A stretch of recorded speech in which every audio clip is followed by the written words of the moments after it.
бүгін сонау 41-ші жылдары, 41-45 жылдары соғыс болған кездегі аталарымыздың соғысқа кеткен туралы анамыздан сұрап білеміз. Анамыз әңгімеңізді айта отырыңыз. Ал енді балаларым, мен не айтайын? Жетіру табын әулетіне Ұлы Отан соғысында ерлікпен қаза тапқан Қарашаев Қанат атамыздың шаңырағына 1968 жылы келін болып түстім. Бірақ мен атамды көрген жоқпын. Еркінқала селосына келгенімде бұл шаңырақта жаңағы соғысқа кеткен, Ұлы Отан соғысына кеткен соғыс ардагерінің жұбайы енем болған. Енемнің аты Қарашаева Кәпен.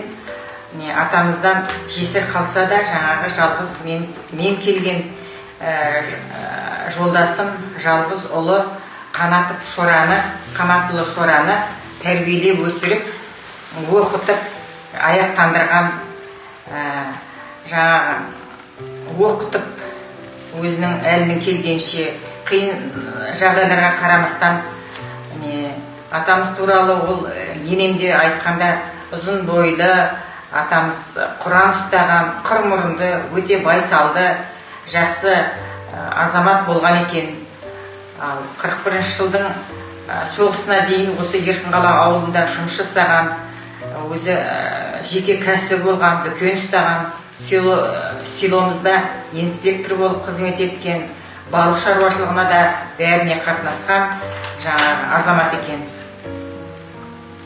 Сұрапыл соғыста фашистерменен аянбай қарсы жер үшін соғысып, Сталинград түбінде қаза тапты деген үлкен жаңағы өзіне қаралы қағазын алып, осы енем сол соғыс жесірі атанды. Сонда атамыздан жаңағы қаза болды деген қағаз қай жыл келді?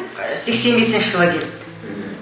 Сталинград түбінде жаңағы қарсы жер үшін осы аянбай еңбек етіп, соғысып, жаңағы қан төгіп қайтыс болды деген.